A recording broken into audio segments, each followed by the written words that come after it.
पर मोटी दुर्घटना सर्जाई। पादरा जंबूसर वच्चेनो ब्रिज तूट्यो। आ ब्रिज तूटता बे ट्रक नदीमां खाबक्या। ब्रिज जर्जरित हालतमां होवाथी घटना बनी छे। मोटी आ दुर्घटना पादरा जंबूसर वच्चेनो ब्रिज तूट्यो छे।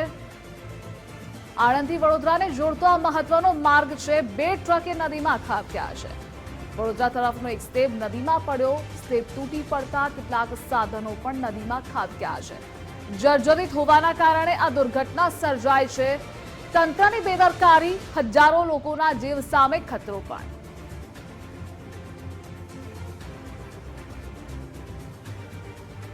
તો મહીસાગર નદી પર મોટી દુર્ઘટના સર્જાઈ છે। પાદરા જંબુસર વચ્ચેનો બ્રિજ તૂટ્યો। બ્રિજ તૂટતા બે ટ્રક નદીમાં ખાબક્યા છે।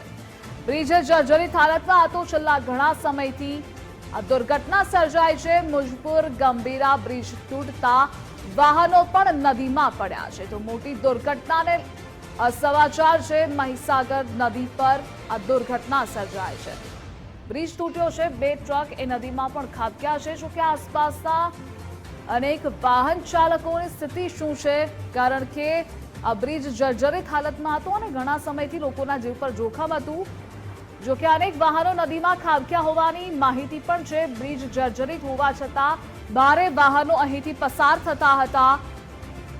તો મુજપુર ગંભીરા બ્રિજ તૂટતા વાહનો નદીમાં પણ પડ્યા છે। જો કે કેટલા વાહનો પડ્યા છે તેને લઈ હજુ સમાચાર નથી પ્રાપ્ત થયા।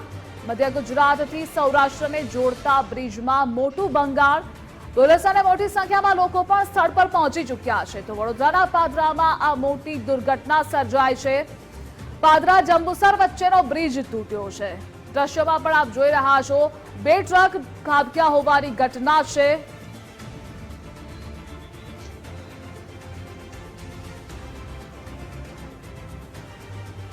તો દુર્ઘટનામાં એક ટેન્કર બ્રિજ પણ ચાલુ। દુર્ઘટનામાં અત્યાર સુધી જાનહાનિના સમાચાર નથી મળ્યા, પરંતુ આ બ્રિજ તૂટવાના જ સમાચાર છે। વડોદરા જિલ્લાના પાદરાની આ દુર્ઘટના છે। તો બે ટ્રક ખાબક્યા હોવાની વિગતો પણ છે। દુર્ઘટનામાં એક ટેન્કર બ્રિજ પર લટક્યું હોવાની વિગતો પણ પ્રાપ્ત થઈ રહી છે। છેલ્લા ઘણા સમયથી આ બ્રિજ એ જર્જરિત હાલતમાં હતો। અનેક લોકોના જીવ પર જોખમ પણ તોડાતું હતું અને અંતે આ દુર્ઘટના સર્જાઈ છે। વડોદરા જિલ્લાના પાદરાના આ સમાચાર છે। તો બે ટ્રક એ નદીમાં ખાબક્યા છે। જો કે કેટલા વાહન ચાલકો એ ફસાયા છે અથવા તો આ દુર્ઘટનાનો શિકાર બન્યા છે તેને લઈ હજુ સમાચારો પ્રાપ્ત નથી થયા, પરંતુ આ સૌથી મોટી દુર્ઘટનાના સમાચાર મળી રહ્યા છે। આણંદના ગંભીરાથી ભરૂચ તરફ જવાના માર્ગ પરનો આ બ્રિજ હતો। સંવાદદાતા યશદીપ જોડાયેલા છે। યશદીપ, આ બ્રિજ તૂટવાની ઘટના બની છે। બે ટ્રક ડૂબ્યા હોવાની વિગતો પણ છે। અપડેટ શું છે? જે પ્રમાણે આ જે ઘટના બની છે તેમાં જે ગંભીરા બ્રિજ છે તે ધરાશયી થયો છે। મહત્વનું છે કે આ જે બ્રિજ છે તે બ્રિજ મોટા પાયે જે લોકો જંબુસર પાદરા જીઆઈડીસીમાં રોજગારી કરવા માટે આણંદ જિલ્લામાંથી વડોદરા તરફ જતા હોય છે તે લોકો માટેનો એક મહત્વનો બ્રિજ હતો। એટલે કે કહી શકાય કે મોટી સંખ્યામાં લોકોની અવરજવર વાળો આ બ્રિજ હતો। તે બ્રિજનો એક પાર્ટ જે છે તે સ્લેબ ધરાશાયી થયો છે, મહીસાગર નદીમાં પડ્યો છે અને તેની સાથે કેટલાક વાહનો પણ પડ્યા છે। પ્રાથમિક દ્રષ્ટિએ જોતા બે જેટલા ટ્રક જે છે તે નદીમાં ગરકાવ થઈ ગયેલા જોવા મળી રહ્યા છે, પરંતુ હજુ પણ જો કોઈ નાના ટુ વ્હીલર ચાલકો કે પછી અન્ય કોઈ ગાડી કે પણ નદીમાં પડ્યું છે કે કેમ તેને લઈને પણ મોટા સવાલો થઈ રહ્યા છે। બીજી તરફે આ જે બ્રિજ છે તે ઘણા વર્ષોથી જર્જરિત હાલતમાં હતો। યાતાયાત માટે જ્યારે પણ મહીસાગર નદીમાં પાણી છોડવામાં આવતું ત્યારે આ બ્રિજને બંધ કરી દેવામાં આવતો હતો। એટલે કે કહી શકાય કે તંત્રના ધ્યાને આ વાત હતી જ કે આ બ્રિજ જે છે તે ક્યારેક અકસ્માત સર્જી શકે છે, ખરાબ પરિસ્થિતિનું નિર્માણ કરી શકે છે। તેમ છતાં પણ આ બ્રિજનું જે સમારકામ અને નિર્માણનું જે કામ છે તેના રિનોવેશનનું કામ છે તે કરવામાં ક્યાંક ને ક્યાંક જે છે તંત્રે આળસ રાખી હોય તેનું આ પરિણામ હોય તેવું સ્પષ્ટ માની શકાય છે। હાલ જે પ્રમાણે આ સમગ્ર સ્થિતિ છે તેમાં અત્યારે જે બચાવની કામગીરી અને પોલીસ દ્વારા આ બ્રિજને યાતાયાત માટે સંપૂર્ણ બંધ કરી દેવામાં આવ્યો છે। જી યશદીપ, અને જાનહાનિના કોઈ સમાચાર મળી રહ્યા છે? કારણ કે અનેક વાહનો પણ અહીંયાથી પસાર થઈ રહ્યા હતા, તેને લઈ કોઈ અપડેટ ખરી? જાનહાનિનો કોઈ ચોક્કસ આંકડો હજુ સુધી ખુલીને સામે નથી આવ્યો। હાલ તંત્ર જે છે તે નદીમાં સર્ચ ઓપરેશન તે કરી રહ્યા છે। પરંતુ જે પ્રમાણે આ સમગ્ર ઘટના બની છે તેમાં કેટલા સાધનો ગરકાવ થયા છે તેને લઈને પણ કોઈ ચોક્કસ આંકડો ખુલીને નથી સામે આવ્યો. હાલ જે કહી શકાય કે એક ટેન્કર જે છે તે બ્રિજ પર ઉપર અટવાઈ રહેલી જોવા મળે છે, જ્યારે બીજી એક 2 ટ્રક છે તે બ્રિજની નીચે ગરકાવ થઈ ગયેલી પાણીમાં જોવા મળી રહી છે. પરંતુ સ્થાનિક તરવૈયા અને જે બચાવની કામગીરી કરવા માટે સ્થાનિક તંત્રની ટીમો અત્યારે ત્યાં પહોંચી છે અને હાલ જે સમગ્ર બ્રિજ છે તે વડોદરા આરએનબી વિભાગના દ્વારા દેખરેખ રાખવામાં આવતો હતો. હવે ત્યાંથી કોઈ સત્તાવાર રીતે માહિતી બહાર આવે તો વધુ માહિતી ખુલીને સામે આવી શકે છે. જી અને યશદીપ, જે રીતે આપે કહ્યું કે છેલ્લા ઘણા સમયથી આ બ્રિજ જર્જરિત હતો, રજૂઆત કેટલી વખત કરવામાં આવી હતી, તેને લઈને આપણી પાસે વિગતો ખરા? અનેક વખતે રજૂઆતો થઈ છે આ બ્રિજને લઈને, કારણ કે બ્રિજ એટલી ખખડધજ સ્થિતિમાં હતો કે ત્યાંથી કોઈ ભારે કે મોટા વાહનો નીકળે તો પણ તેની જે આસપાસના જે વાહનો પસાર થતા હોય તેમાં તેની અનુભૂતિ થઈ શકે તે પ્રકારેની આ સમગ્ર બ્રિજ હતી. ખૂબ જ નાજુક બ્રિજ હતો. મહત્વની બાબત છે કે વર્ષો જૂનો બ્રિજ છે. ઘણા વર્ષો પહેલા આનો જ્યારે નિર્માણ કરવામાં આવ્યું હતું ત્યારબાદ જે છે આનું ફિટનેસ સર્ટી લેવામાં આવ્યું હતું કે કેમ તે પણ એક મોટો સવાલ છે. તંત્રના ધ્યાને આ વાત હતી જ એટલા માટે જ્યારે પણ પૂરની સ્થિતિનું સર્જન થાય કે એ પ્રકારની સ્થિતિ હોય ત્યારે આ બ્રિજને યાતાયાત માટે પહેલો બંધ કરી દેવામાં આવતો હતો. પરંતુ હવે જ્યારે આટલો સમય મળ્યો હતો તો કેમ આનું સમારકામ ન થયું, આની ચકાસણી થઈ હતી કે કેમ, તે પણ મોટા સવાલો છે. જી અને યશદીપ, કેટલા વાગ્યા આસપાસ એક્ઝેક્ટ આ ઘટના બની તેને લઈને વિગતો? હાલ કોઈ ચોક્કસ સમયની જાણકારી બહાર નથી આવી, પરંતુ વહેલી સવારે આ ઘટના બની હોવાનું પ્રાથમિક જાણવા મળી રહ્યું છે. બીજી તરફે જ્યારે સવારનો સમય હોય છે ત્યારે બ્રિજ અને નદીની આસપાસ જ્યારે કહી શકાય કે ધુમ્મસવાળું વાતાવરણ હોય છે અને તેના કારણે વિઝિબિલિટી પણ ઓછી થઈ હોય ત્યારે બ્રિજ પડી ગયા પછી પણ કેટલાક સાધનો ગરકાવ થયા હોય તેવી પણ સ્થિતિ સર્જાઈ હોઈ શકે છે. જી યશદીપ, આટલા સમયથી આ બ્રિજ જર્જરિત હતો, કોઈ સૂચનો અથવા તો સાવચેતી માટે બોર્ડ લગાવ્યા હતા અથવા તો કોઈ સૂચન કરવામાં આવ્યું હતું? સૂચના તો દર વખતે જ્યારે જે પ્રમાણે આપણે વાત થઈ હતી કે અગાઉ પણ જ્યારે પણ પૂરની સ્થિતિ હોય કે કોઈ આ પ્રકારની આપત્તિ હોય ત્યારે આ બ્રિજને યાતાયાત માટે બંધ કરી દેવામાં આવે છે, બેરિકેડિંગ કરી દેવામાં આવતું હોય છે. પરંતુ હાલ જે પ્રમાણેની સ્થિતિ છે તે બ્રિજ નબળો હોવાનું બોર્ડ એક આ બાજુ જે આણંદ તરફીના માર્ગ પરથી આપણે જઈએ તો ત્યાં મારેલું જોવા મળતું હતું. પરંતુ જે જોડાયેલા રહેજો આપણી સાથે ચૈતન્યસિંહ ઝાલા ધારાસભ્ય જોડાઈ ગયા છે. ગુજરાત ફર્સ્ટમાં આપનું સ્વાગત છે સર. જે દુર્ઘટના સર્જાય છે, પાદરા પાસેનો બ્રિજ તૂટ્યો છે, વાહનો એ ડૂબ્યા છે, વિગતો આપની પાસે અને આપની પ્રતિક્રિયા. જી ઘટના ખૂબ જ દુઃખદ બની છે. સવારના અરસામાં બ્રિજની વચ્ચેનો ભાગ થોડો તૂટીને પડ્યો છે, જેમાં 2-3 વ્હીકલો પણ અંદર નીચે પડ્યા છે પાણીમાં. તે લોકોને બચાવની કામગીરી હાલ ચાલી રહી છે. સ્થાનિકોની મદદથી અને ફાયર બ્રિગેડની મદદથી બને એટલા લોકો બહાર નીકળી જાય એના માટે અમે પ્રયત્નો કરી રહ્યા છે. અને બ્રિજની વાત કરીએ તો એની માંગણી કરી હતી ને સરકાર શ્રી તરફથી એને મંજૂર પણ કરી દેવામાં આવે છે. એની સર્વેની કામગીરી હાલ ચાલી રહી હતી અને ટેન્ડર બાદ એને નવો બનાવવાનો પ્રક્રિયા યુદ્ધ ધોરણે હાથ ધરવામાં આવેલી છે. જી, પરંતુ આટલા સમયથી આ બ્રિજ જર્જરિત હતો, ખબર હતી કે લોકોના જીવ પર જોખમ છે, તો શું તંત્ર અને લોકોએ દુર્ઘટનાની રાહ જોતા હતા? આગળ દુર્ઘટના તો સર્જાઈ જ ગઈ છે. એને સાવચેતીના પગલા રૂપે ગયા વર્ષે બ્રિજનું સમારકામ કરવામાં આવેલું હતું. તો પછી આ વખત જી એટલે સરકાર શ્રી તરફથી એનો સર્વે કરીને જે જોખમરૂપ લાગતું હતું તેનું સમારકામ કરી દેવામાં આવ્યું હતું અને બ્રિજ પણ એની બનાવવાની કામગીરી પણ યુદ્ધ ધોરણે હાથ ધરવામાં આવેલી હતી.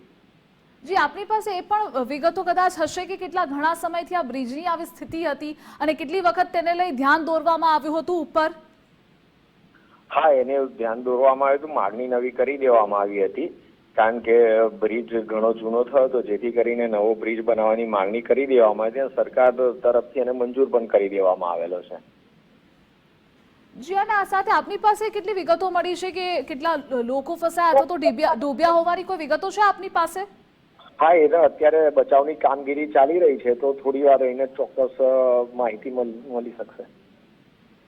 જી, જોડાવા બદલ આભાર આપનો. તો આપણી સાથે ધારાસભ્ય ચૈતન્યસિંહ ઝાલા પણ જોડાયા હતા, જેમણે કહ્યું કે અનેક વખત માંગણી કરવામાં આવી હતી, સરકાર તરફથી મંજૂરી પણ મળી હતી, જર્જરિત બ્રિજ હતો, સમારકામ પણ કરવામાં આવ્યું હતું. ગયા વર્ષે પણ આને લઈ સાવચેતીના બોર્ડ મૂકવામાં આવ્યા હતા, પરંતુ આ વખતે કશું જ હતું નહીં અને એટલે જ મોટી દુર્ઘટના સર્જાય છે. એટલે કદાચ તંત્ર રાહ જોઈને બેઠું હશે કે મોટી દુર્ઘટના સર્જાય, બ્રિજ તૂટે અને લોકો તેનો ભોગ બને. ફરી એક વખત એ જ દુર્ઘટના સર્જાય છે. બિહારવાળી અહીંયા પણ થઈ છે. બ્રિજને બે ભાગ થઈ ચૂક્યા છે. દ્રશ્યોમાં પણ આપ જોઈ રહ્યા છો, બ્રિજ વચ્ચેથી તૂટી ગયો છે. તો અનેક વખત રજૂઆત કરવામાં આવી છતાં પણ બ્રિજ અંગે ગંભીરતા નહોતી દાખવવામાં આવી અને પરિણામે આ દુર્ઘટના સર્જાય છે. અને આ મુદ્દે આપણી સાથે ન્યૂઝ વોર રૂમથી વિજય દેસાઈ જોડાયેલા છે. વિજય, ફરી એકવાર બ્રિજ તૂટવાની આ દુર્ઘટના સર્જાય છે. આપની પાસે અપડેટ શું છે, જણાવશો? ધારાસભ્ય જોડાયા હતા, જેણે એવું કહ્યું કે ગયા વખતે જે બ્રિજ જર્જરિત હતો, ઘણા વર્ષોથી જર્જરિત હતો, એટલે રજૂઆત કરી હતી, સરકારે મંજૂર પણ કરી દીધું હતું, પરંતુ ત્યારબાદ આ વર્ષે કશું જ કર્યું નહીં. એટલે કદાચ એ પણ રાહ જોઈને જ બેઠા હશે, જેટલા પણ જવાબદાર લોકો છે, કે લોકો અહીંયા ભોગ બને અને મરે. ધ્રુવિશા, આપણને એ યાદ હોવું જોઈએ કે મોરબીની અંદર જે પુલ દુર્ઘટના સર્જાઈ ત્યારબાદ સમગ્ર ગુજરાતની અંદર આ પ્રકારે જર્જરિત બ્રિજોના સમારકામ અને સર્વેની કામગીરી ગુજરાત સરકારે મોટા ઉપાડે શરૂ કરી હતી. એ કામગીરીની અંદર પણ આ મુંજપુર ગંભીરાનો જે બ્રિજ છે કે જે અત્યારે તૂટી પડ્યો છે, એ બ્રિજની અઢળક ખામીઓ સામે આવી હતી. ત્યારે પણ એ પ્રકારનો એક સર્વે રિપોર્ટ બાદ દાવો કરાયો હતો કે આ બ્રિજની તાત્કાલિક સમારકામની જરૂરિયાત છે. પરંતુ નગરોળ તંત્ર એ બ્રિજ મુદ્દે ન જાગ્યું એટલે ન જ જાગ્યું. આખરે એ મોરબીની દુર્ઘટના તો ગુજરાતવાસીઓ ભૂલી ગયા, પરંતુ આજે ફરી એકવાર એ પ્રકારની દુર્ઘટના ગુજરાતમાં બની છે અને આ બ્રિજ તૂટી પડવાની ઘટનામાં અનેક વાહનો મહીસાગર નદીમાં તણાયા હોવાની આશંકા વ્યક્ત કરવામાં આવી છે. કેટલાક લોકોના મૃત્યુ થયાના પણ બિનસત્તાવાર અહેવાલ હાલમાં મળી રહ્યા છે, કારણ કે આ બ્રિજ કડરભૂસ થઈ પડ્યો છે. જેમ બિહારના બ્રિજ આપણે જોતા હતા કે ત્યાં છાસવારે સામાન્ય પાણીની અંદર બ્રિજ તૂટી પડે છે, એ જ પ્રકારની પરિસ્થિતિ ગુજરાતના વડોદરાની અંદર અત્યારે સર્જાય છે કે જ્યાં પાદરાની અંદર આ બ્રિજ તૂટી પડ્યો છે. 1986ના વર્ષની અંદર આ બ્રિજનું બાંધકામ કરવામાં આવ્યું હતું. 3 કરોડના ખર્ચે બનેલો આ બ્રિજ, એ બ્રિજ જે 7.5 મીટરની પહોળાઈ ધરાવે છે, 837 મીટરની લંબાઈ ધરાવતો આ 2.5 મીટરની જે ફૂટપાથ છોડ્યા બાદનો આ જે બ્રિજ છે, એનું બાંધકામ 1986માં થયું હતું, પરંતુ તેનું કોઈ પણ પ્રકારનું સમારકામ નથી કરવામાં આવતું, તેની કોઈ દેખરેખ નથી રાખવામાં આવતી. નગરોળ તંત્ર જે માત્ર ને માત્ર સૂઈ રહેવાનું કામ કરે છે, એ તંત્રના વાંકે આજે આ પ્રકારની પરિસ્થિતિનું નિર્માણ થયું છે. દર વર્ષે ચોમાસાની અંદર આ બ્રિજ પર એટલા મોટા ખાડા પડી જાય છે કે વાહન ચાલકો ત્રાહિમામ પોકારી જાય છે. આજે પણ એ પરિસ્થિતિનું નિર્માણ છે કે ત્યાંથી પસાર થવા માટે લોકોને ભારે હાલાકીનો સામનો કરવો પડે છે, પરંતુ પસાર થવા માટે મજબૂરી એટલા માટે છે કારણ કે મધ્ય ગુજરાતને સૌરાષ્ટ્રથી જોડતો એકમાત્ર અગત્યનો બ્રિજ આ મુંજપુરા ગંભીરા બ્રિજ છે.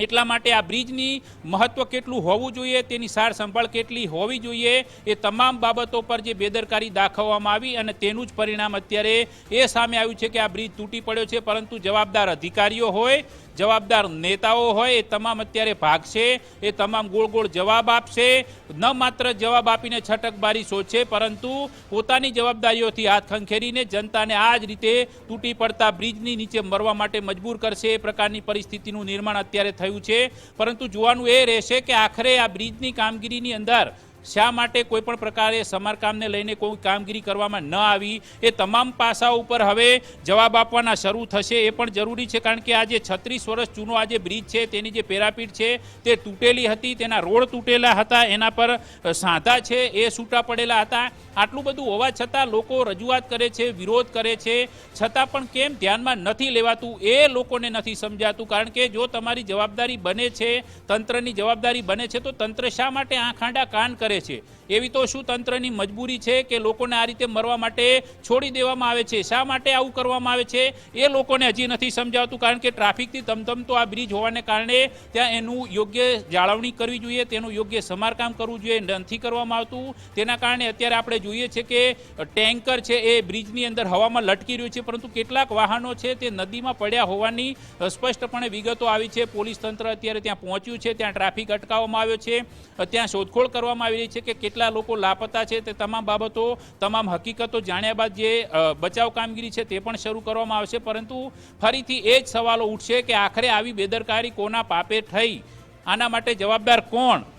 અને મુખ્ય બ્રિજ હોવાને કારણે વાહનનું અવરજવર વધારે હોવાને કારણે સતત વાઇબ્રેશન થતો હતો. આવી રજૂઆતો હજી અઠવાડિયા પહેલાં જ ત્યાંના લોકો કરતા હતા, ત્યાં પસાર થતા વાહન ચાલકો કરતા હતા. મીડિયા પણ સતત આ પ્રશ્ન ઉઠાવી ચૂક્યું છે કે આ બ્રિજનું સમારકામ તાત્કાલિક અસરથી કરવું જોઈએ. જે તે જવાબદાર અધિકારીઓ લાગે છે તેમણે આંખ ઉગાડવી જોઈએ, અહીં પહોંચવું જોઈએ, કારણ કે મધ્ય ગુજરાતને સૌરાષ્ટ્રને જોડતો મહત્વનો બ્રિજ હોવાથી હજારો વાહનોની દૈનિક અવરજવર હોવાના કારણે આ બ્રિજ અત્યંત અગત્યનો ગણાય છે કનેક્ટિવિટી માટે. છતાં પણ જો બેદરકારી દાખવવામાં આવે છે તો એના માટે જવાબદાર કોણ રહેશે? અને દુર્ઘટના સર્જાય ત્યારે જ તંત્ર જાગે છે એ તો ગુજરાતની અંદર નિર્વિવાદિત સત્ય થઈ ચૂક્યું છે. કારણ કે કોઈ પણ ઘટના બને તો નવી પોલિસી લાવો, કોઈ પણ ઘટના બને તો બેદરકારીઓને નહીં છોડીએ. પણ ઘટના બને છે કેમ?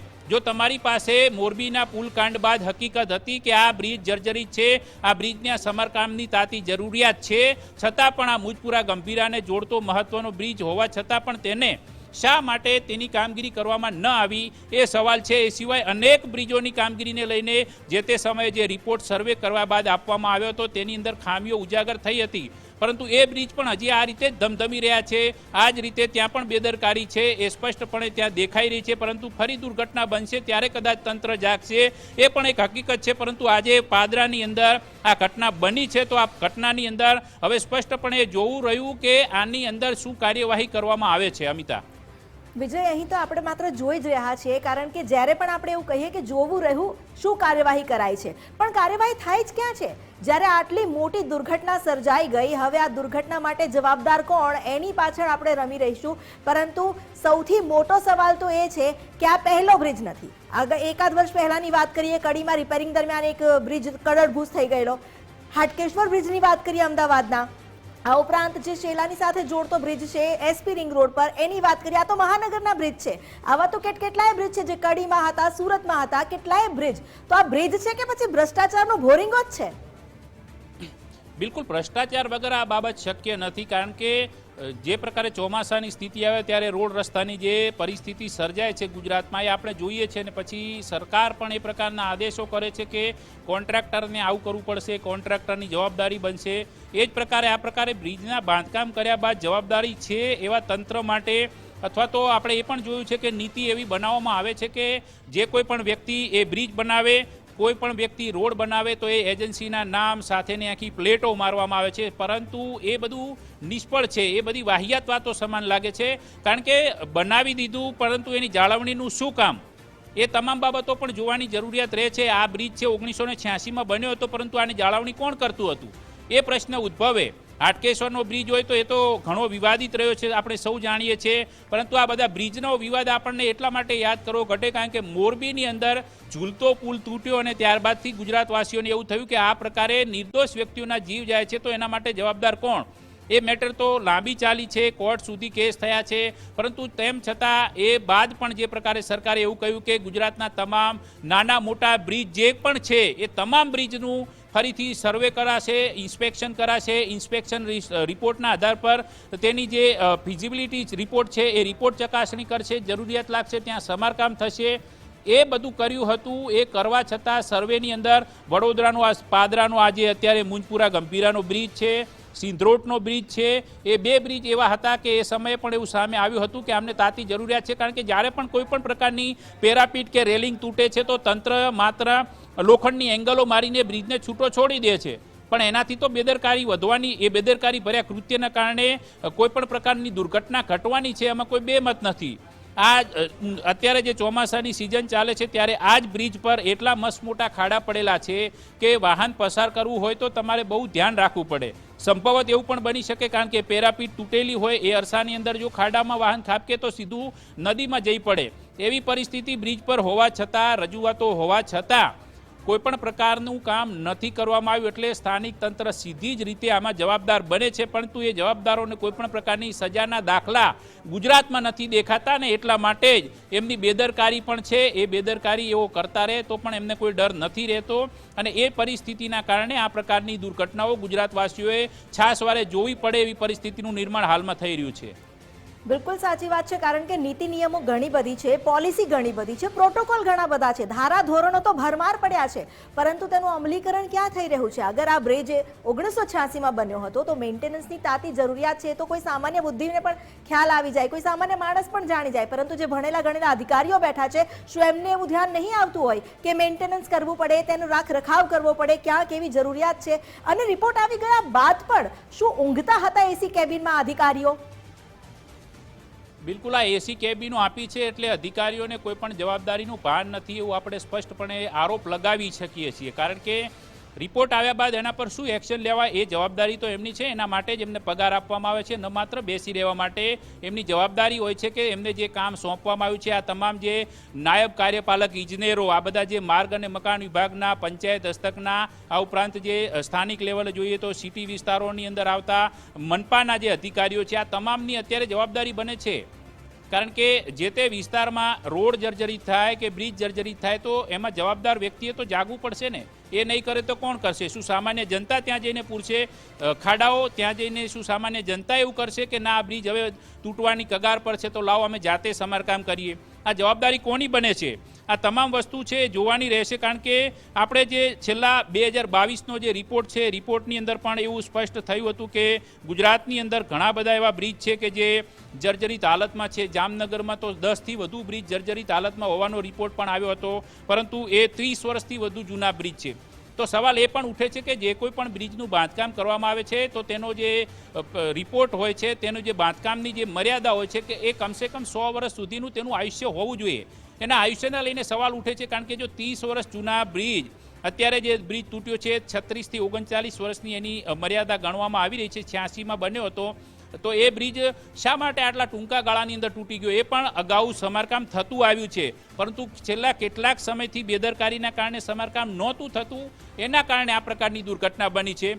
કદાચ અત્યારે સવારનો સમય હોવાને કારણે મોટી દુર્ઘટના પ્રમાણે મોટી જાનહાનિ ટળી ગઈ છે એવું આપણે માની શકીએ, પરંતુ જો કદાચ બપોરના સમયમાં, ભારે ટ્રાફિકના સમયમાં, પીક અવર્સના સમયની અંદર જો આ બ્રિજ તૂટ્યો હોય તો એ દરમિયાન કેટલા લોકોએ પોતાના જીવ ગુમાવવા પડે એવી પરિસ્થિતિનું નિર્માણ થઈ શકે, એવી પરિસ્થિતિ અત્યારે આ પાદરાની અંદર સર્જાઈ છે. પરંતુ આપણે ટેલિફોનિક સંપર્ક સાધવાનો પ્રયાસ કરીએ છીએ કે અધિકારીઓ કદાચ હજી સુધી તો ઊંઘ્યા હશે, ગોદડા ઓઢીને, ઠંડી માહોલ છે એટલા કારણે, એટલે નથી ઉઠી રહ્યા, પરંતુ ફોન ઉઠાવ્યા બાદ એવું કરે છે કે મારામાં નથી આવતું. એક નથી આવતું એ ભાવના જ એમની સ્પષ્ટ થાય છે કે કદાચ આ બ્રિજ નહીં આવતો હોય પણ બાકીના એમના વિસ્તારના જે કોઈ પણ બ્રિજ છે કે જે કોઈ પણ રોડ રસ્તા છે એની જવાબદારીનું પણ એમને ભાન હશે કે કેમ, એ પણ એક આપણને શંકા પડે છે. એટલે અધિકારીઓ જવાબદારીમાંથી છટકબારી શોધે છે, નેતાઓ નિવેદનબાજીમાં છટકબારી શોધે છે, જનતા માત્ર તમાશો જોઈ રહે છે કે આખરે થઈ રહ્યું છે શું ગુજરાતની અંદર, કારણ કે પોતાના વિસ્તારના જનપ્રતિનિધિઓ જો જવાબદારીમાંથી છટકતા હોય. અટકાવવા માંગીશ, અમારી સાથે આરએનબી એન્જિનિયર નૈનેશભાઈ જોડાયા છે, તેમની સાથે વાત કરીએ. નૈનેશભાઈ, આ જે બ્રિજ તૂટી પડ્યો છે, આ બ્રિજ સવારમાં તૂટી પડ્યો અને કેટલાય વાહનો નદીમાં ખાબક્યા. રિપોર્ટ તો આવ્યો જ હતો કે બ્રિજનું જે સ્ટ્રક્ચર છે, જે સ્ટેબિલિટી છે એ જોખમમાં છે, તેમ છતાં આ બ્રિજ આજે જ્યારે તૂટી ગયો છે તો કોને જવાબદાર ગણવા? અમે લોકો ત્યાં સ્થળ પર જ પહોંચીએ છીએ અને સ્થળ પર પહોંચીને નિરીક્ષણ કરીને અમે આગળ બધું વિગતો આપને આપી શકીશું. પરંતુ નૈનેશભાઈ, આ બ્રિજને લઈને રિપોર્ટ તો આવ્યો જ હતો ને? ના, બ્રિજનો ઓલરેડી આપણે રસ્તો 4 લેનિંગ કરવા માટે આપણે નવો બ્રિજ બાજુમાં પ્રપોઝ થયો હતો ને એ મંજૂર થયો હતો. અને બીજું જી એટલે આપણે નવા બ્રિજ ત્યાં 4 લેનિંગ કરવા માટે બીજો બાજુમાં નવો બ્રિજ આપણે મંજૂર થયો હતો.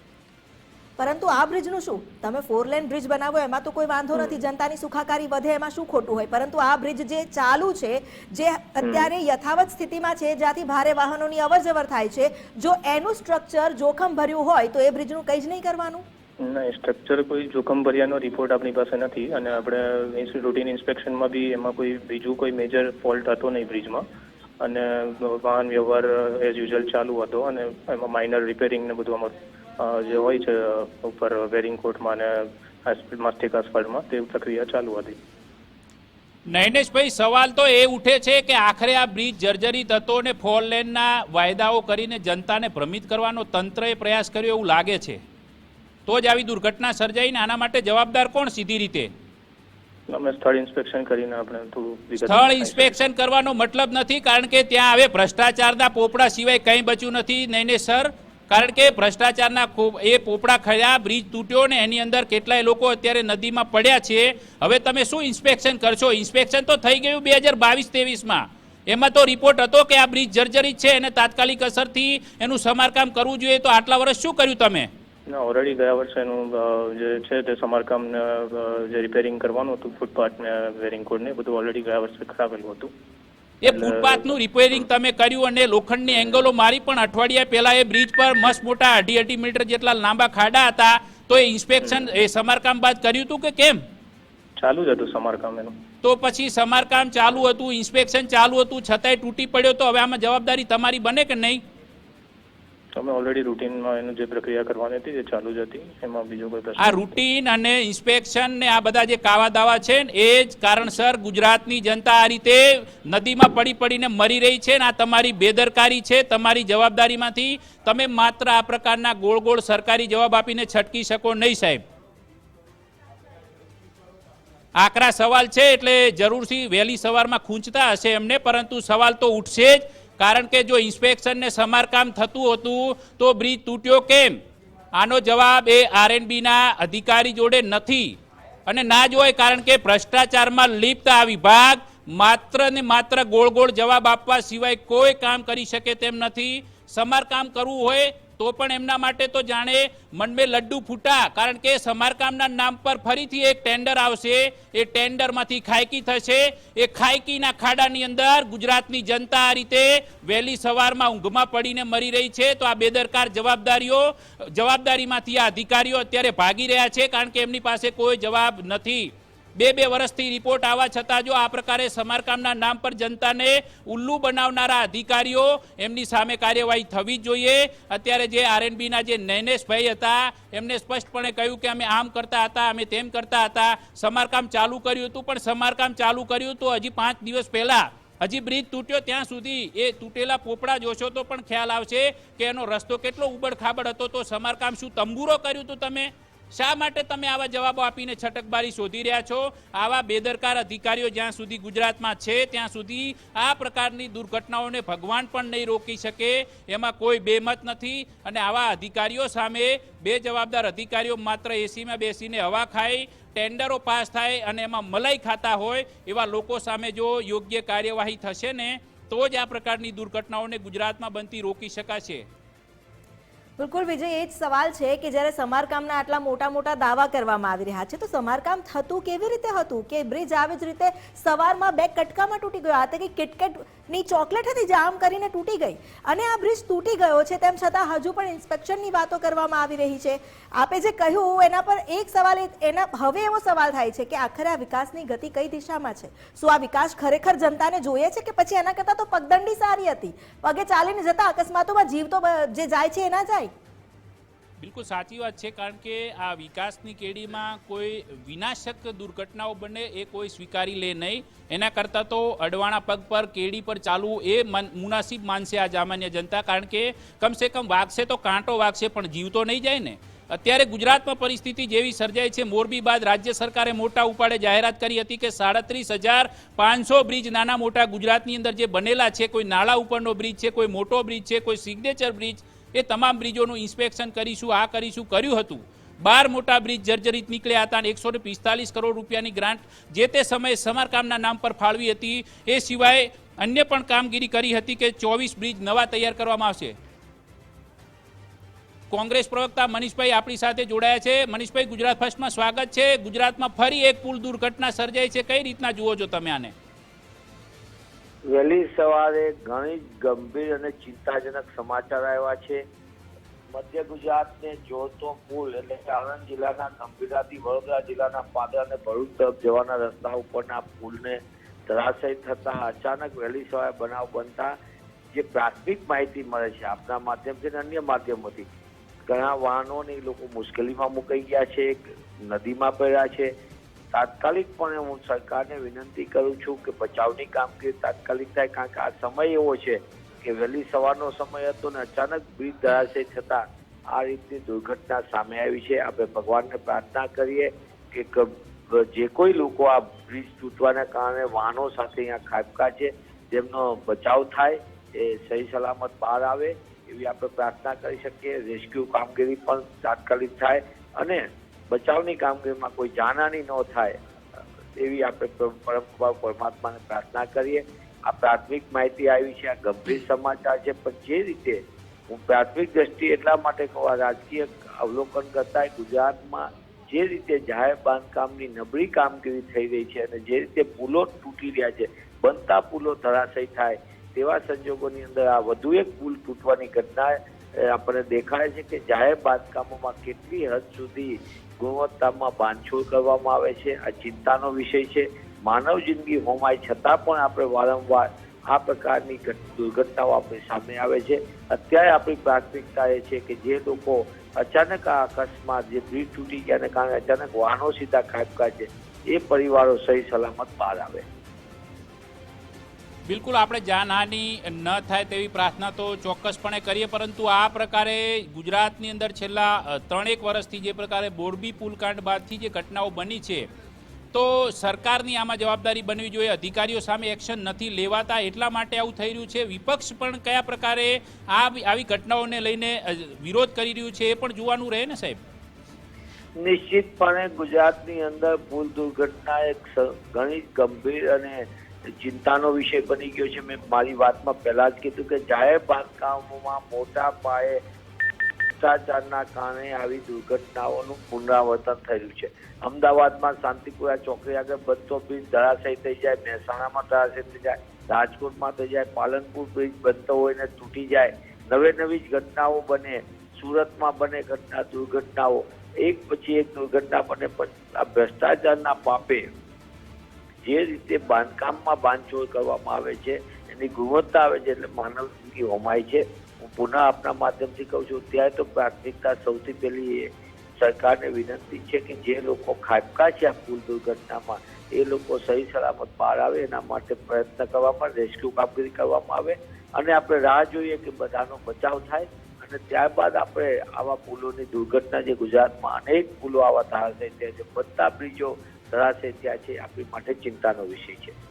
બિલકુલ, આભાર મનીષભાઈ. તો આ હતા કોંગ્રેસના મુખ્ય પ્રવક્તા ડૉક્ટર મનીષ દોશી, કે જેમણે સ્પષ્ટપણે કહ્યું કે ભ્રષ્ટાચારની નીતિ છે એના કારણે આ પ્રકારની દુર્ઘટનાઓ બની રહી છે. તો બીજી તરફ કોંગ્રેસના નેતા અમિત ચાવડા છે, તેમને પણ ટ્વીટ કરીને આ મુદ્દે હવે નિશાન સાધ્યું છે. તેમણે કહ્યું છે કે આ બ્રિજ તૂટી પડતા અનેક વાહનો નદીમાં ખાબક્યા છે, તેના કારણે મોટી જાનહાની થઈ હોવાની શક્યતા છે. સરકારી તંત્ર તાત્કાલિક અસરથી બચાવ કામગીરી હાથ ધરે અને ટ્રાફિક માટે વૈકલ્પિક વ્યવસ્થા કરવામાં આવે. એટલે સરકારના પર સીધી રીતે આડકતરી રીતે હવે વિપક્ષ એક્ટિવ થયું છે, કારણ કે આ જે વિસ્તાર છે એ અમિતભાઈ ચાવડાના નજીકના મત વિસ્તારનો પણ ગણવામાં આવે છે. મધ્ય ગુજરાતનો મહત્વનો બ્રિજ હતો, જે સૌરાષ્ટ્રને જોડતો એકમાત્ર મહત્વનો બ્રિજ હતો. એના કારણે અત્યારે વાહનોની અવરજવર અટકાવી દેવામાં આવી છે. રેસ્ક્યુ ઓપરેશન સ્થળ પર હાથ ધરવામાં આવ્યું છે.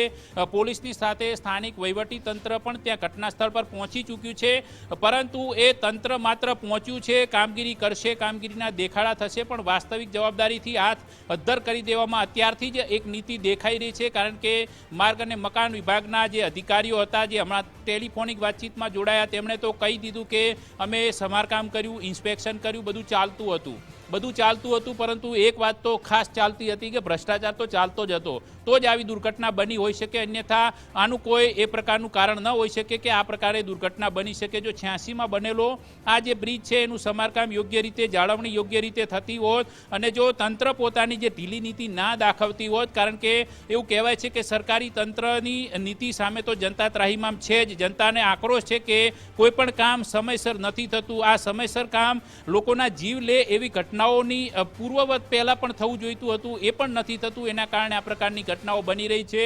હવે આની પર રાજકારણ પણ થશે, એ પણ એક નિર્વિવાદિત સત્ય છે. વિપક્ષ આવશે, વિપક્ષ આમ છાસવારે જનતાના પ્રશ્નોને ઉઠાવવાની જેની જવાબદારી છે, એ મુદ્દાઓ છે, એ મુદ્દાઓને નહીં ઉઠાવે, પરંતુ આવી ઘટના બન્યા બાદ વિપક્ષ પણ આવશે.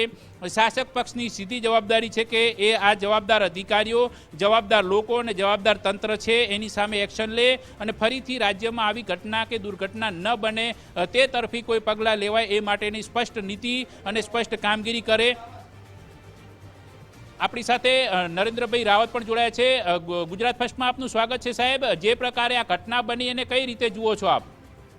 સ્પષ્ટ રીતે ગંભીરા મુજપુરનો જે બ્રિજ છે એ મધ્ય ગુજરાતમાં સૌરાષ્ટ્રને જોડતો બ્રિજ છે. વડોદરાથી જે મહીસાગરમાં સિંધરોડ ખાતેનો બ્રિજ એની પેરેલલ આ બ્રિજ આવેલો છે અને આ બ્રિજ વાહન વ્યવહાર અને સૌરાષ્ટ્રને જોડતો હોવાથી આ અગત્યનો બ્રિજ છે.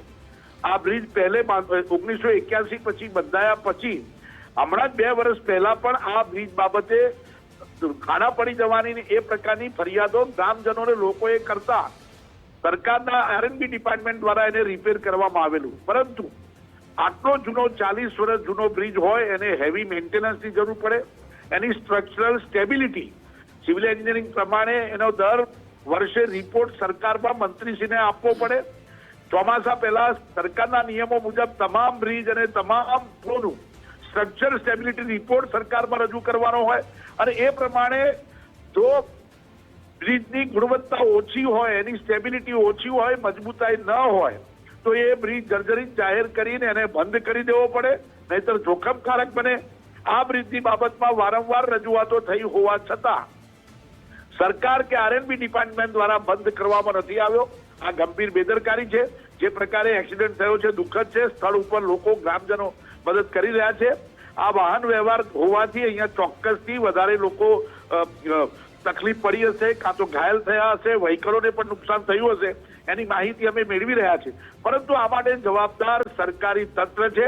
જ્યારથી સરકાર બ્રિજો બાંધે છે કે પુલો બાંધે છે કે મેન્ટેનન્સ કરે છે એની અંદર ખૂબ મોટી ફરિયાદોને ઘણા બધા બ્રિજો ગુણવત્તાની દ્રષ્ટિએ આ સરકાર પર નિષ્ફળ નીવડ્યા છે.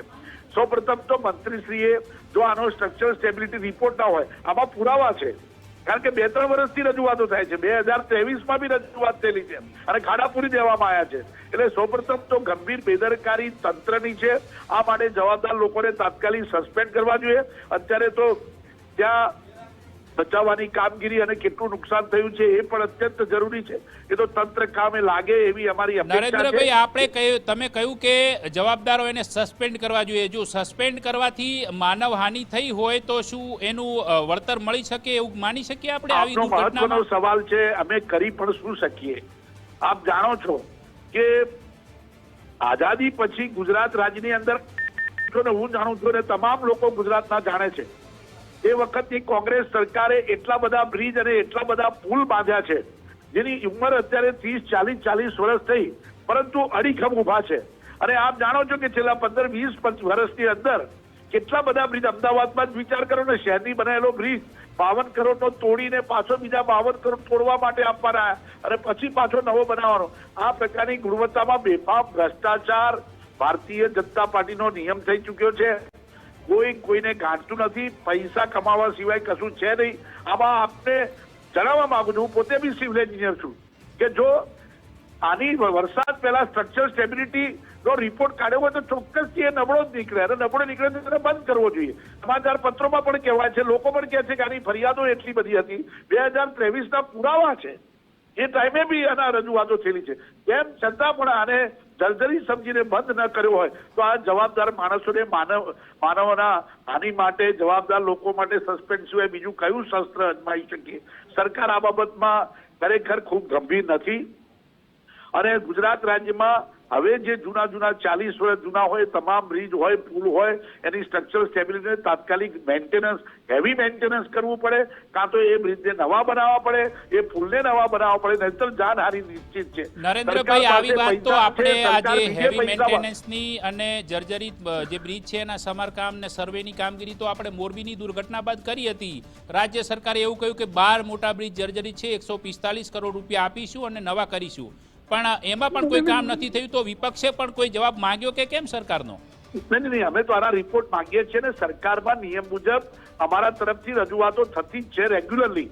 અને હું વાત મહત્વની છે કે અમારા પાદરાના પૂર્વ ધારાસભ્ય અત્યારે જિલ્લા પ્રમુખ છે, એ લોકોની ઓફિશિયલ લેખિત રજૂઆત છે અને 2023માં પુરાવા છે. 3 વર્ષથી સતત ગ્રામજનો મુજપુર ને આજુબાજુના રહીશો, નેતાઓ, કોંગ્રેસના અમારા પૂર્વ એમએલએ પણ રજૂઆત કરી છે કે આ બ્રિજ જર્જરિત છે, આને મેન્ટેનન્સ જરૂર, પણ સરકારની બેદરકારી.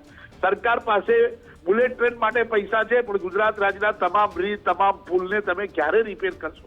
તમે ધોરી ન, તમે મોટા હાઈવે બનાવીને બોમ્બે દિલ્હી કરો, પરંતુ ગ્રામજનો માટે તમે જાઓ અંતરિયાળ ગામોમાં ગુજરાત મોડેલની વાત કરતા હોઈએ, કોઈ બ્રિજ મેન્ટેન થતા નથી, ખખડધજ બ્રિજ છે, તમે બ્રિજ ઉપર ચાલો આજુબાજુ મેન્ટેનન્સ નહીં, ગામોને જોડતા રસ્તાઓ પણ નથી મેન્ટેન થતા.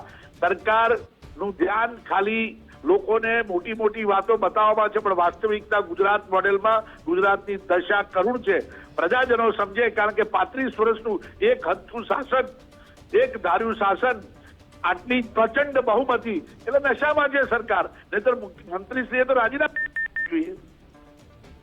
બિલકુલ આભાર નરેન્દ્રભાઈ ગુજરાત ફર્સ્ટ સાથે જોડાવા બદલ. તો વિપક્ષ તો માત્ર સરકારને અત્યારે બરાબરની ભીંસમાં લેશે, કારણ કે એમની તો એક પોલિસી હોય, એમની રજૂઆતો એમણે કરતા હોય છે, કરી હશે, એમાં કોઈ બે મત નથી. પરંતુ રજૂઆતોનું પરિણામ શું?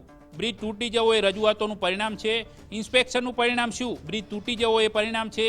તો માર્ગ અને મકાન વિભાગ જે છે એના જવાબદાર અધિકારીઓ શું કરતા હતા? જો 2 વર્ષ પહેલાથી જો સર્વે થયો હતો, સરકારે સર્વેના આદેશ કર્યા બાદ એવી પરિસ્થિતિ હતી, તો હેવી મેન્ટેનન્સ કેમ ના કરાયું? કારણ કે આ કોઈ નાનો સૂનો બ્રિજ નથી.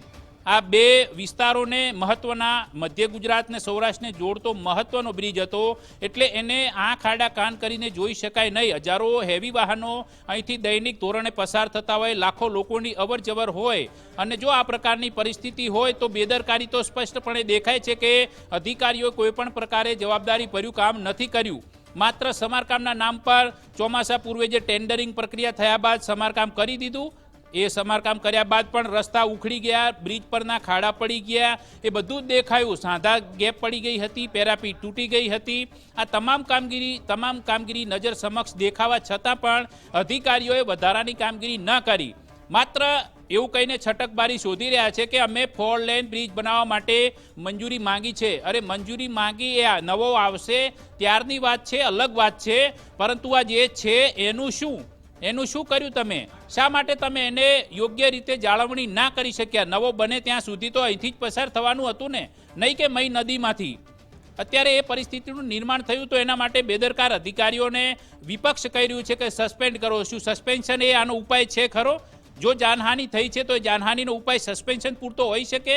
ના હોઈ શકે, કારણ કે આ પ્રકારના કિસ્સાઓની અંદર યોગ્ય કાર્યવાહી કડક હાથે જવાબદાર વ્યક્તિ સામે નથી લેવાતી ને. એટલા જ માટે ચાહે મોરબી બાદ અનેક પુલ તૂટ્યા છે, આપણે જોયા છે ગુજરાતની અંદર, તો એ પ્રકારે આ પુલ તૂટવાનો સિલસિલો યથાવત રહેશે. ન માત્ર પુલ, આપણે અનેક પાસાઓ છે જેને જોઈ શકીએ છીએ કે દરેક ક્ષેત્રની અંદર ક્યાંક ને ક્યાંક બેદરકારી ભર્યા કૃત્ય સામે આવી રહ્યા છે. અમિતા જી, જે બેદરકારી ભર્યું આ કૃત્ય છે અને પાછા જવાબદારીમાંથી હાથ ખંખેરવાની નીતિ, ગંભીરા બ્રિજ ધરાશાયી થવાને લઈને હવે મહત્વના સમાચાર એ છે કે સરકાર હરકતમાં આવી. મુખ્યમંત્રી ભૂપેન્દ્ર પટેલે બ્રિજ ધરાશાયી થવા અંગે વિગતો મેળવી છે. વડોદરાના પ્રભારી મંત્રી હર્ષ સંઘવીએ આ અંગે તેમને માહિતી આપી. ક્યારે ઘટના ઘટી, શું છે સ્થિતિ અને શું ચાલી રહ્યું છે.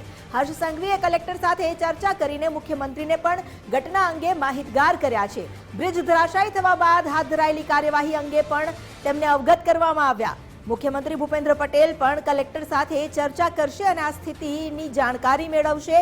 શું કરવામાં આવ્યું છે, શું એક્શન લેવામાં આવ્યા તેને લઈને પણ જાણકારી મેળવશે. ગંભીરા બ્રિજ જે ધરાશાયી થયો ત્યારબાદ આ જાણકારી હવે મુખ્યમંત્રીએ પણ માંગી અને તમામ વિગતો મેળવી છે. અમારી સાથે જોડાયા છે સંવાદદાતા નિકુંજ જાની. નિકુંજ, મુખ્યમંત્રી ભૂપેન્દ્ર પટેલે પણ આ જે દુર્ઘટના ઘટી તેને લઈને જાણકારી માંગી છે, શું વધુ અપડેટ? જી, મુખ્યમંત્રી ભૂપેન્દ્ર પટેલે જે પાદરા પાસે બ્રિજ ધરાશાયી થયો છે ને તેમાં અમુક લોકો એ બ્રિજ જ્યારે ધરાશાયી થયો ત્યારે વાહન સાથે નદીમાં પડ્યા છે તે પ્રકારની પણ માહિતી મળી રહી છે અને તેને લઈને જિલ્લા વહીવટી તંત્ર સાથે સંપર્ક કર્યો છે, તેમની સાથે ટેલિફોનિક વાતચીત કરી છે.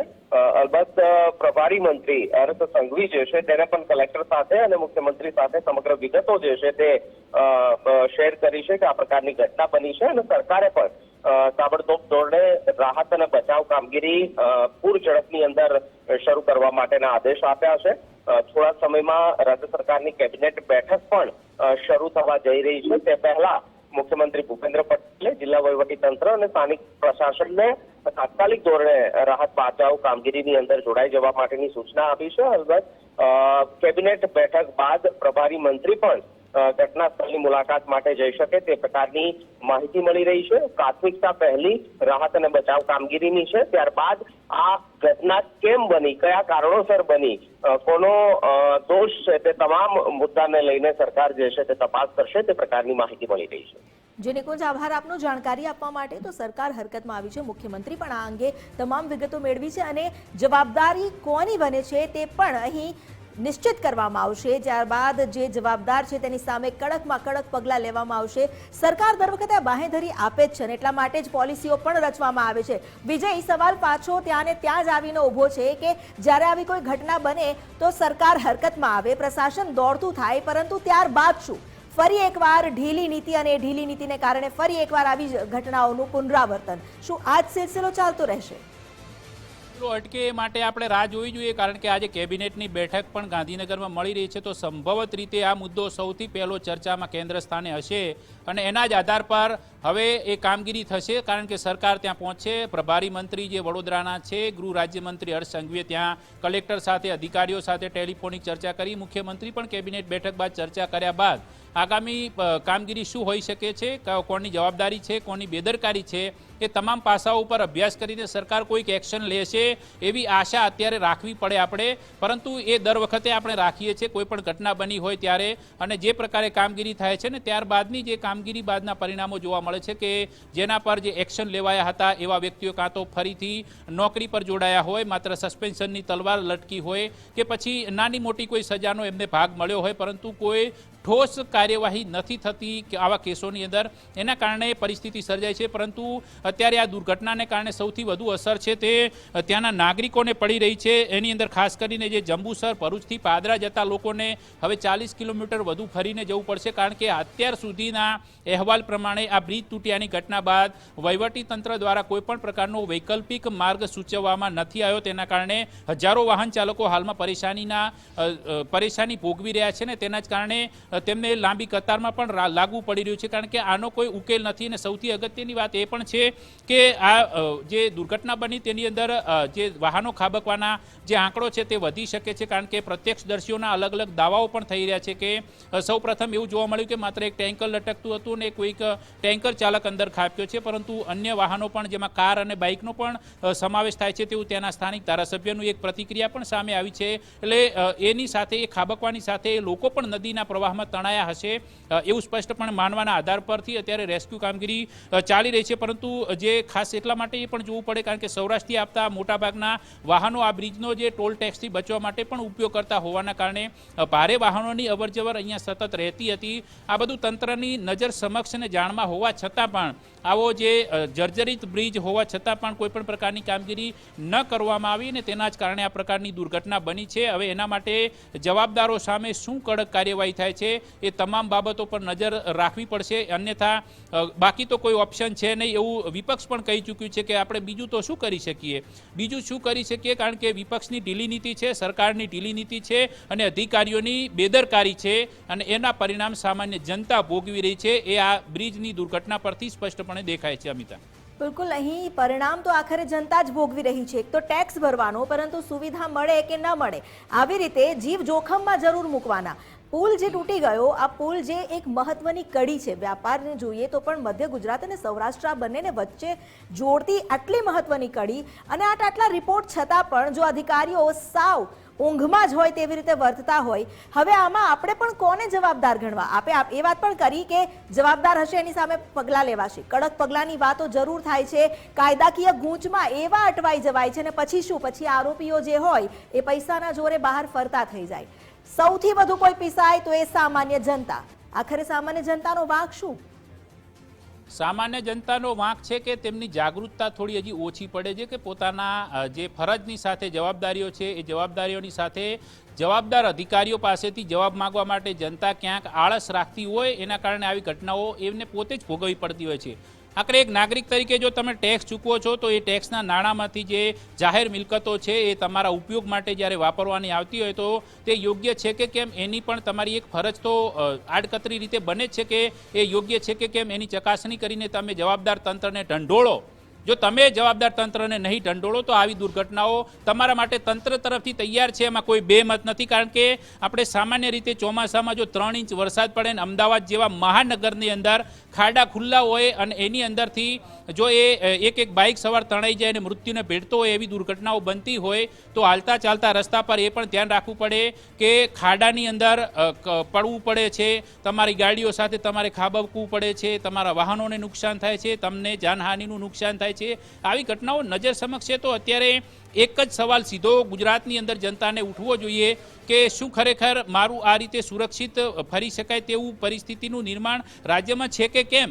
કારણ કે દરેક વખતે શંકા કરતા શીખશો ને તો જ હવે તમે આ રીતની દુર્ઘટનાઓથી બચી શકશો એવું પણ આડકતરી રીતે માનવું પડશે. અન્યથા આવી જ દુર્ઘટનાઓનો ગમે ત્યારે ભોગ બની જશો એમાં કોઈ બેમત નથી. કારણ કે એના માટે જવાબદાર અધિકારીઓને તો કોઈ ભાન નથી, કોઈ જવાબદારીની પડી નથી. અને એટલા જ માટે તંત્રની બેદરકારી, ઉદાસીનતા, ભ્રષ્ટાચાર, આ બધી નીતિઓ અને એમની જે કુરીતિઓ છે એના કારણે પરિણામો અત્યારે જનતાને ભોગવવા પડે છે. ને સામાન્ય જનતા જે ડ્રાઈવરો છે, ટેન્કર ચાલક જે દેખાઈ રહ્યો છે, ટેન્કર કોઈ પોતાની માલિકીનું હશે અથવા તો ડ્રાઈવર તરીકે એ પગારદાર તરીકે કામગીરી કરવા વહેલી સવારે ઉઠીને જતો હશે. એ વ્યક્તિ પોતાનું પેટીયું રળવા માટે ટેન્કર ચલાવતો હતો, પણ એને શું ખબર કે તંત્રના વાંકે એને આ રીતનું એનું જીવન અદ્ધરતાલ થઈ જશે, એનું પરિવારનું જીવન અદ્ધરતાલ થઈ છે. આ રીતને જે પ્રકારે લટકી રહ્યો છે બ્રિજ પરથી આ ટેન્કર, એ જ રીતે એ માણસની જિંદગી, એ માણસનો પરિવાર પણ અત્યારે અદ્ધરતાલ છે. કારણ કે એ વ્યક્તિ અત્યારે નદીમાં ખાબક્યો છે કે કેમ, એ લાપતા છે કે કેમ, એ તમામ જે બાબતોની જે લઈને આશંકાઓ છે એ થોડા સમય બાદ રેસ્ક્યુ ઓપરેશનમાં ખબર પડશે ત્યારે કયા પ્રકારની પરિસ્થિતિ હશે, એના પરિવાર પર શું વીત છે. એટલે દરેક પરિવાર પર વીતતી ઘટનાને પોતાના પર વીતતી હોય એ પ્રકારે જોવાની. એક મહત્વપૂર્ણ સમાચાર આવ્યા છે એ પણ દર્શકોને જણાવી દઈએ. ગંભીરા બ્રિજ ધરાશાયી થયો, જેને લઈને હવે મહત્વપૂર્ણ અપડેટ સામે આવ્યું છે. બ્રિજ ધરાશાયી થવા બાદ રાહત કામગીરી માટે ટીમ રવાના કરવામાં આવી. યુદ્ધના ધોરણે રાહત કામગીરી કરવાની સરકારે બાહેધરી આપી છે. એનડીઆરએફની એક ટીમ જે રાહત અને બચાવ કામગીરી માટે રવાના કરવામાં આવી છે.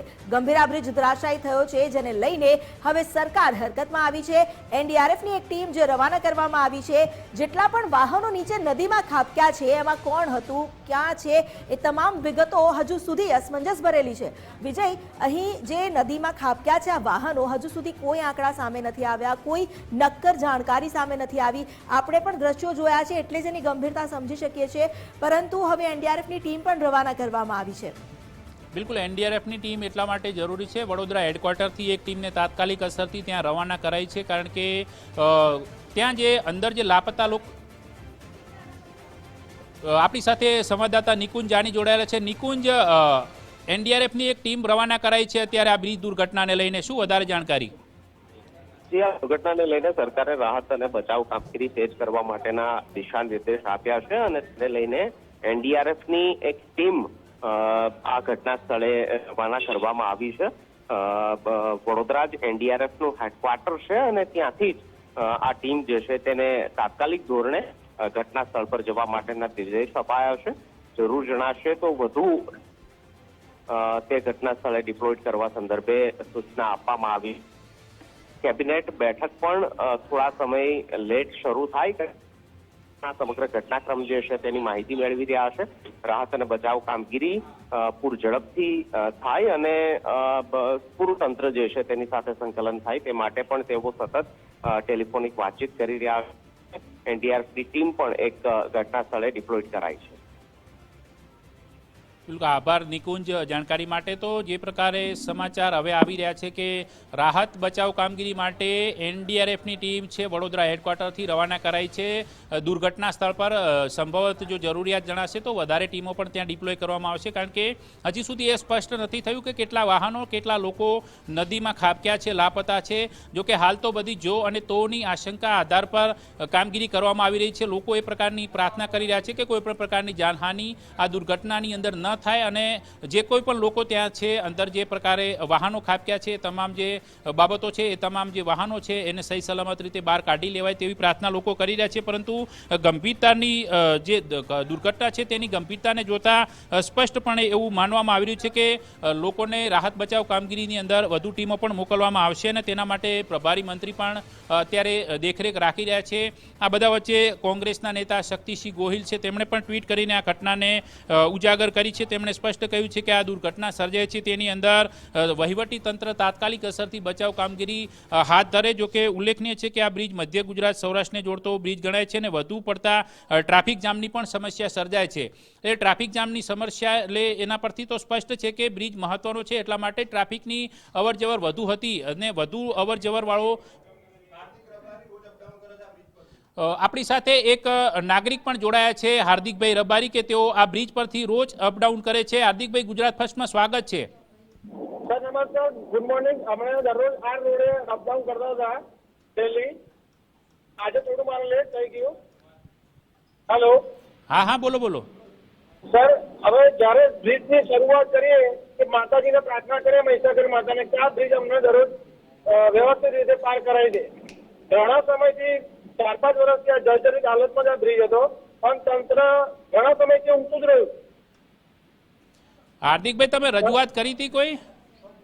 ઘણી વાર એરે નીકળીએ એટલે કોઈને કોઈ, ધારો કે કોઈ પોલીસ હોય કાં તો ગમે તે કોઈને કોઈ આપણે કોઈ સામાજિક કાર્યકર હોય એને કહીએ કે આ બ્રિજની હાલત બહુ ખરાબ છે એટલે કોઈ વ્યવસ્થિત રીતે કોઈ થઈ જાય તો સારામાં સારું છે, જેથી કરીને કોઈ દુર્ઘટના ના થાય કાં તો કોઈ જાનહાનિ ના થાય. ઘણા સમયથી લાગતું હતું કે આખો બ્રિજ હાલતો તો જર્જરિત હાલતમાં જ છે ઘણા સમયથી, પણ તંત્ર ઘણા સમયથી ઊંચું જ રહ્યું અને આ જે જીવ ગયા છે એના મૂળ કારણ તંત્ર ઊંચું રહ્યું અને ઘણા પરિવારના દિવસ ઉજાઈ ગયા છે.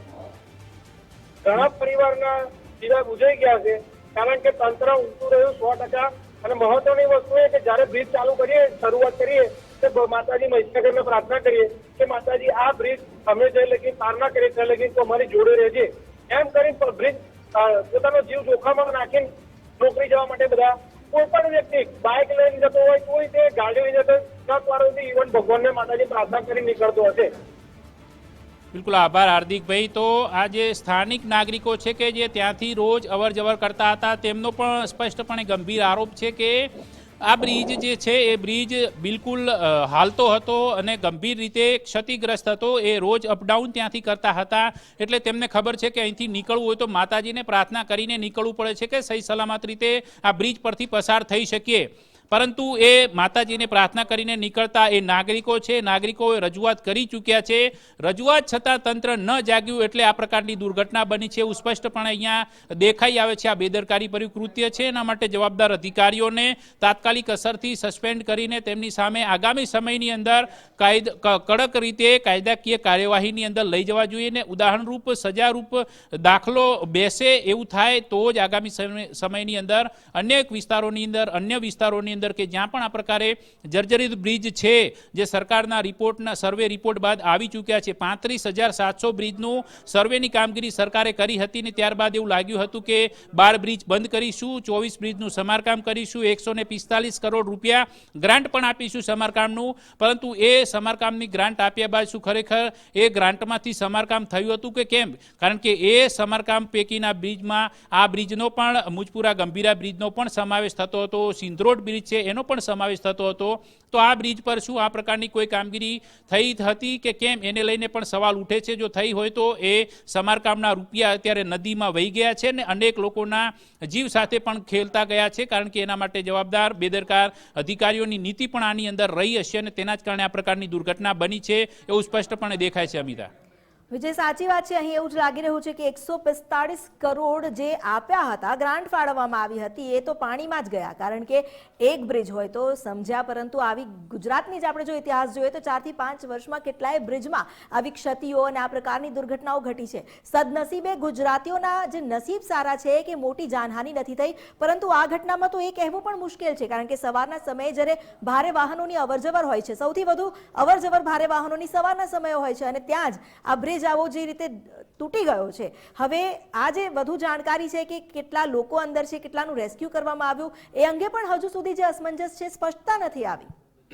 બિલકુલ સ્પષ્ટતા નથી આવી કારણ કે તંત્ર હજુ અવઢવમાં હતું. વહેલી સવારે બનેલી દુર્ઘટનામાં અધિકારીઓ તો બધા કદાચ ઘરમાં ઓઢીને સૂતા હશે એવી પરિસ્થિતિ હોય એટલે હજી સાહેબશ્રીઓ જાગશે, આવશે, પહોંચશે, પછી કામગીરી થશે અને પછી આંકડાની માયાજાળમાં રચાતો રહેશે. એમાં કોઈ બેમત નથી.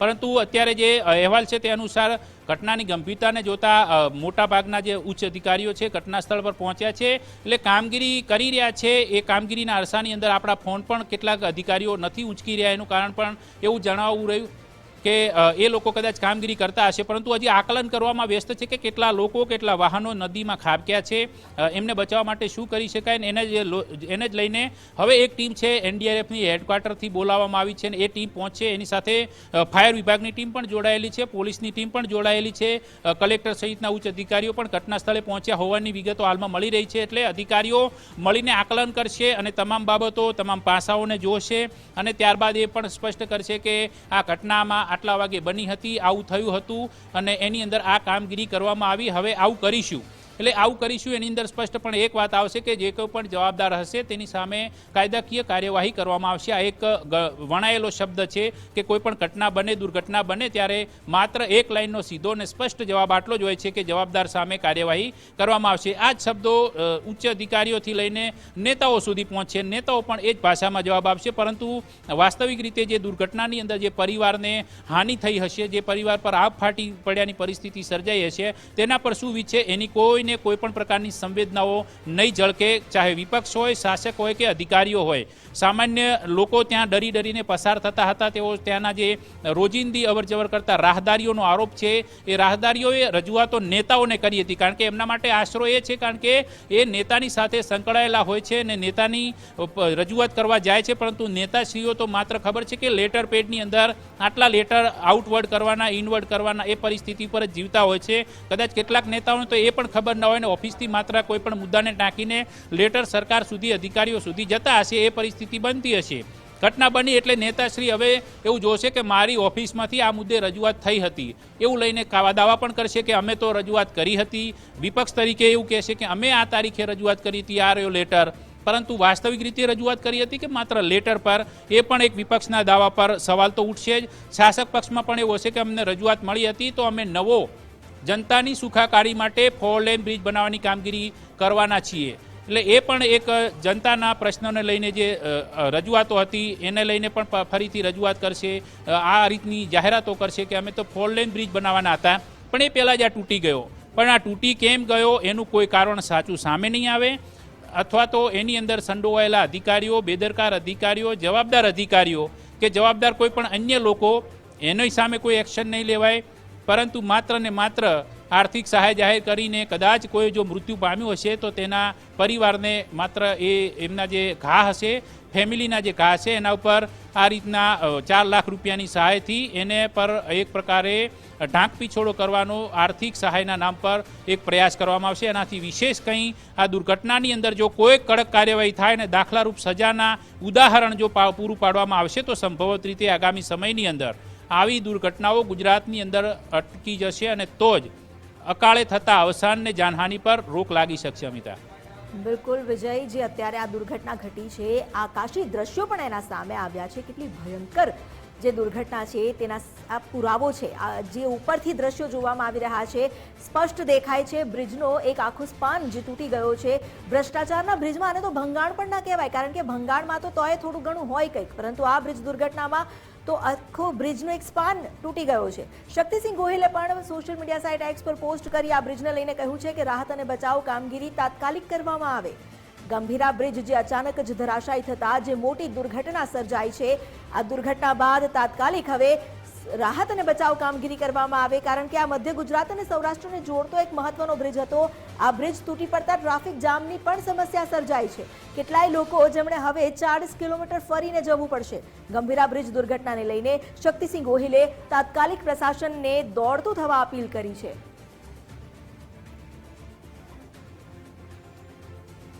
વિજય, શક્તિસિંહ ગોહિલે પણ હવે સોશિયલ મીડિયા સાઇટ એક્સ પર પોસ્ટ કરી છે. આ પહેલા અમિત ચાવડાએ પણ પોસ્ટ કરી હતી. બંનેનું કહેવું તો એ જ છે કે આ બહુ જ મહત્વનો બ્રિજ હતો અને લોકોને હાલાકી ન પડે, સાથે જ જે લોકો આ બ્રિજ દુર્ઘટનાનો ભોગ બન્યા છે તાત્કાલિક રાહત અને બચાવ કામગીરી કરવામાં આવે તેવી અપીલ કરવામાં આવી છે.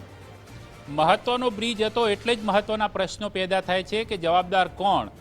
વર્ષ 1981ની અંદર આ બ્રિજને મંજૂરી આપવામાં આવી, તેનું કામ ચાલુ કરવામાં આવ્યું. 5 વર્ષ સુધી એની કામગીરી ચાલી. 3.16 કરોડ રૂપિયાનો ખર્ચો કરીને આ લાંબો બ્રિજ બનાવવામાં આવ્યો, કારણ કે એના કારણે સૌરાષ્ટ્ર અને મધ્ય ગુજરાત એકબીજા સાથે રોડ કનેક્ટિવિટીથી વ્યવસ્થિત રીતે જોડાય અને મહીસાગર નદી પસાર કરીને ધંધા રોજગાર અને નોકરિયાત વર્ગને સારો એવો ફાયદો થાય. એ માટે તત્કાલીન સરકારે આ કામગીરી કરી હતી. 1981થી લઈને 86 સુધીમાં કામ ચાલુ. 86 બાદથી આ બ્રિજ જનતા માટે ખુલ્લો મુકાયો.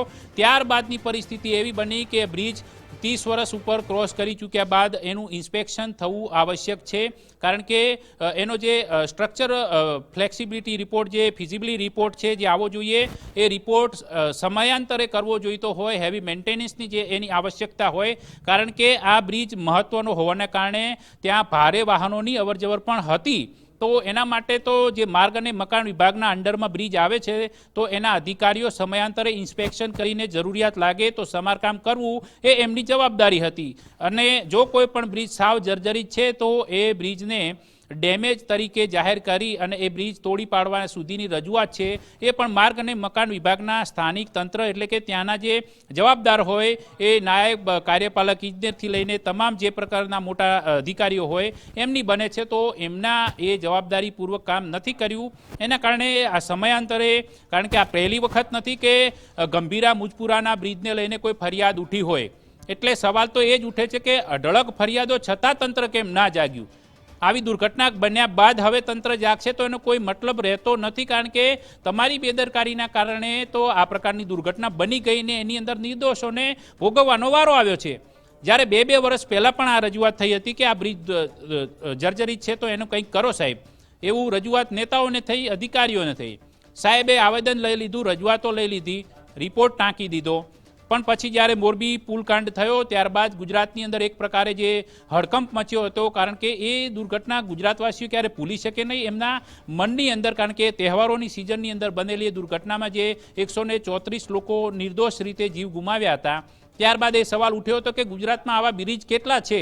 તો સરકારે એવું કહ્યું કે અમે સર્વે કરીશું, અને સર્વેની અંદર અત્યારે જે દુર્ઘટનાગ્રસ્ત થયો છે કે જે બ્રિજના 2 ટુકડા થયા છે એ બ્રિજનો પણ સમાવેશ થાય છે કે 2 વર્ષ પહેલાંથી જ રિપોર્ટ આવી ગયો હતો કે આ બ્રિજ કામનો નથી. ટૂંકમાં કામનો નથી તો 2 વર્ષ સુધી ચાલુ કેમ રાખ્યું? હાલશે ને ચાલશે એ પરિસ્થિતિની અંદર અત્યારે એવું નિર્માણ થઈ ચૂક્યું છે કે લોકોને ભોગવવું પડી રહ્યું છે. અધિકારીઓ જવાબદારીમાંથી છટકીને ભાગી રહ્યા છે. અત્યારે નિર્દોષ લોકો એ નદીની અંદર પડેલા છે કે જે લાપતા છે, એ પરિસ્થિતિ અત્યારે પેદા થઈ છે. તો કારણ શું? કારણ એ જ કે ચલાવી લેવાની ભાવના અને ભ્રષ્ટાચારની નીતિ, આ નીતિ છે, નીતિ અત્યારે અધિકારીઓને નથી લઈ ડૂબી, પણ ગુજરાતના વિકાસને લઈ ડૂબી છે, ગુજરાતના નિર્દોષ નાગરિકોને લઈ ડૂબી છે, અને મહીસાગર નદીમાં અત્યારે લઈ ડૂબી છે.